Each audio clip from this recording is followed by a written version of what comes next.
I can still hear the ticking in my sleep. I can hear the seconds ticking away as the year 2021 draws near. I hope this new year isn't more of the same.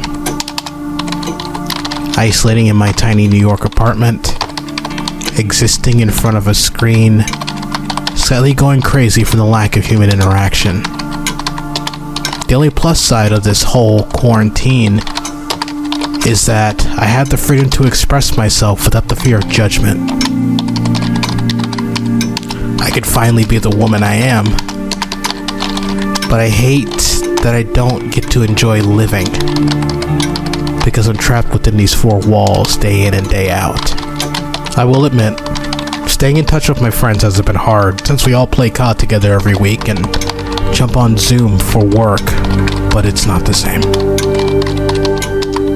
They were all understanding when I came out to them, and I was glad that I wasn't the only trans girl in the group, since my friend Aurora came out 2 years prior.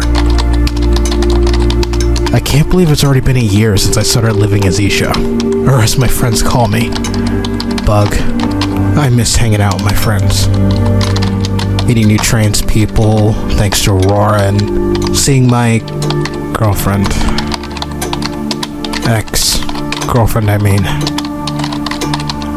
I hate how we ended things.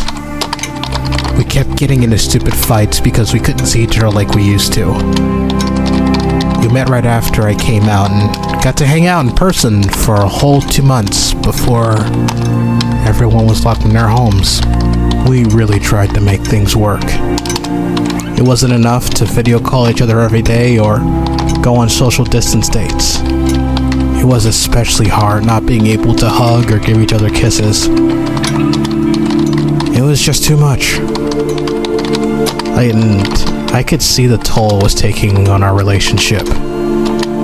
So I suggested we take a break until quarantine ended. I'm just glad we can stay friends, and maybe this year we can patch things up. It took so much pressure off us while we figure out what's next. So, Happy New Year, I guess. Hopefully this one won't be as terrible as the last.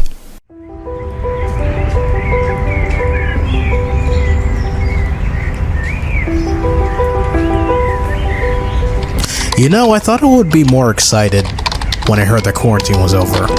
I remember that I was working on a UI project for one of my clients on my balcony to get some fresh air when I saw an alert on my phone that read, New York, domestic travel ban lifted. I heard a lot of different information from news sources about a possible end of quarantine since like late January. I was happy that we were going to be let out of our homes and be able to travel, but I was still skeptical. At first, I didn't believe it.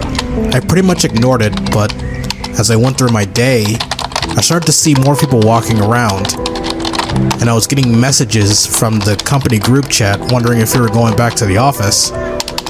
I guess what made the end of quarantine feel real was when my boss called a company-wide meeting to talk to us about the possibility of returning back to work.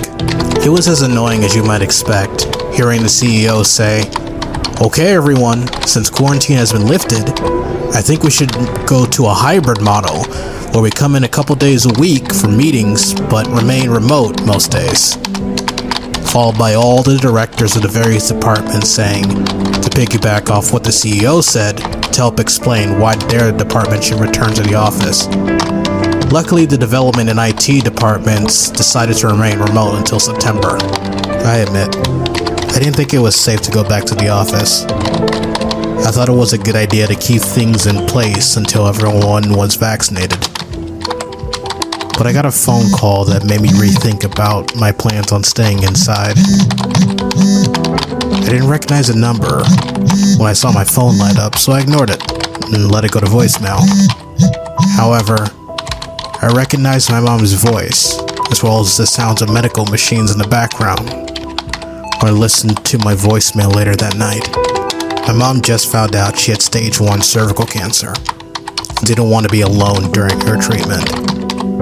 My mom and I hadn't talked much since my transition because I was scared to tell her I was trans. So I thought about it for a while, and at first didn't want to go. I didn't want to stress her out more by finding out that she had a daughter. I paced around my apartment thinking about what I should do. I decided to sleep on it before I made a firm decision.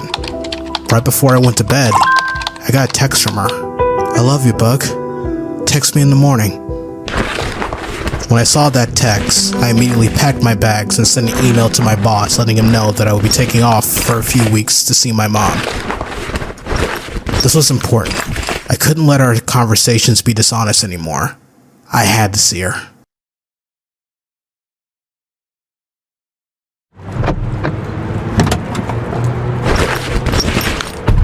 It took me 2 days to get packed and make plans to see my mom.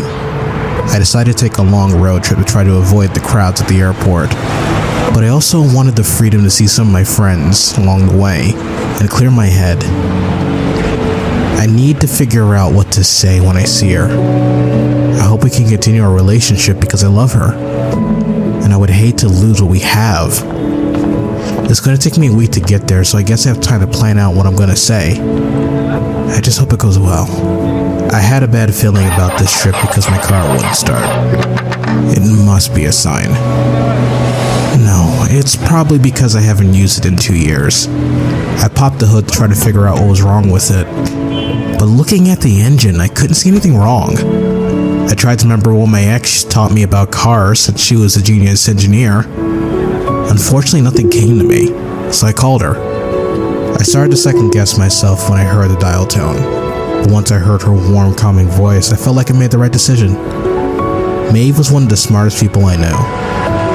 She went to college for engineering, but loved to mess around with cars and computers in her spare time.